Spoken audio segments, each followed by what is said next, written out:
First up, I'm in Jindalee, a southwest suburb of Brisbane.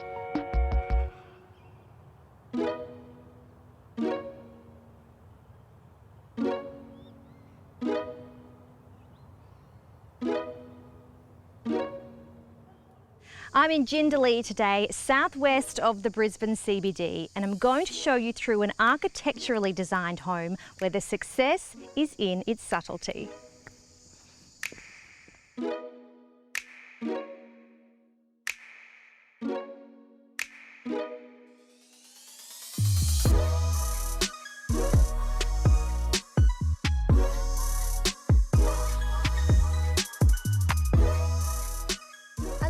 A discrete facade, you almost would not know this house is here.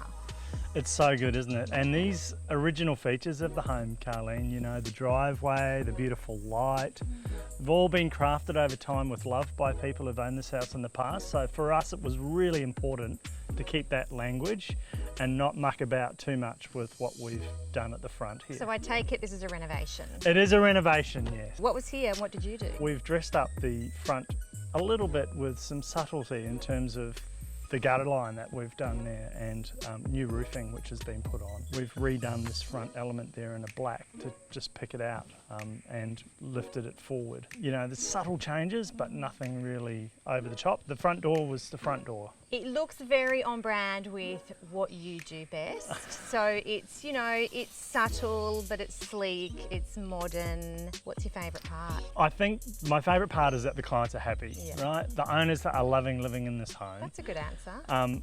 I think we've done some subtle things here which have made a massive difference to the way they live. I'm really looking forward to showing them to you. I'm very excited to see it. Should we take a look inside? Let's do it. Okay.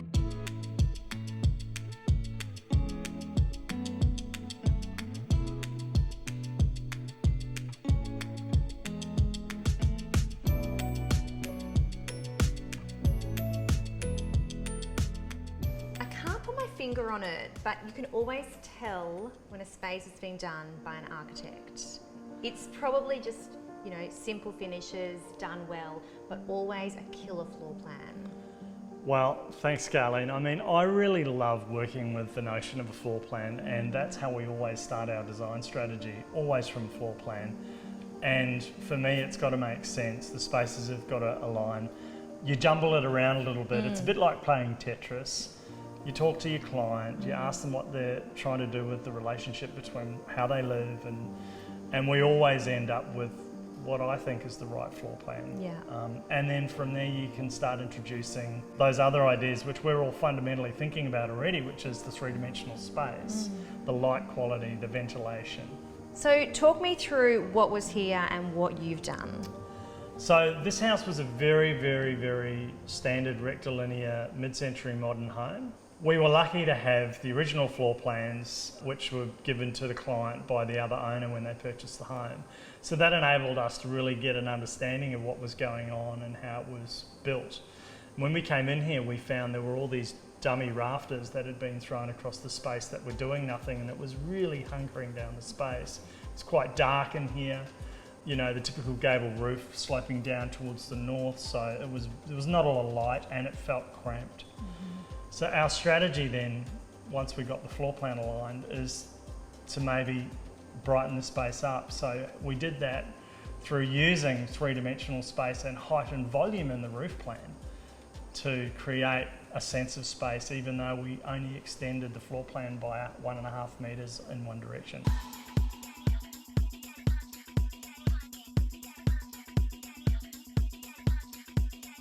I got involved with the project through TONIC.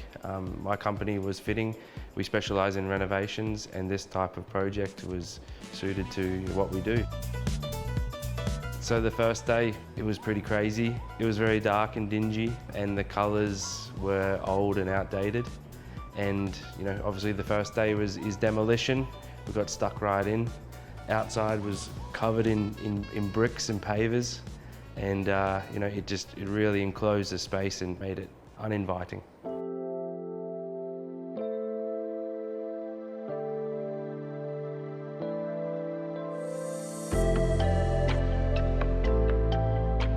It is a clever use of space because it doesn't feel like a huge footprint. But you've managed to fit in 4 bedrooms, potentially 5, and extended them.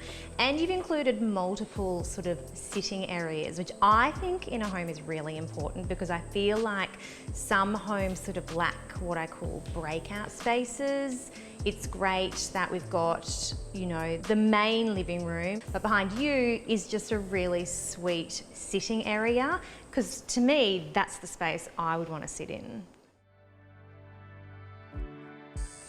It's actually really peaceful out here. Yeah, pretty unusual for a suburb like this. Yeah. Beautiful part about this site is that the river's just down there. Not You'd that never you know can it. see but so there's no neighbours in front of you really. Yeah. And also because we're hunkered down in the hill, I think we get a little bit of sound protection from what's going on in the street. And I like that you've kept the facade and the details simple accordingly. Like it feels like out here nothing's pulling focus. It feels like the greenery is doing its job of being the hero, and I think that's really important in a facade. Yeah, well there's the good old less is more kind of approach, which everyone who loves Mies van der Rohe takes, but it's actually really hard to do well. So talk me through the materials you've used on the facade.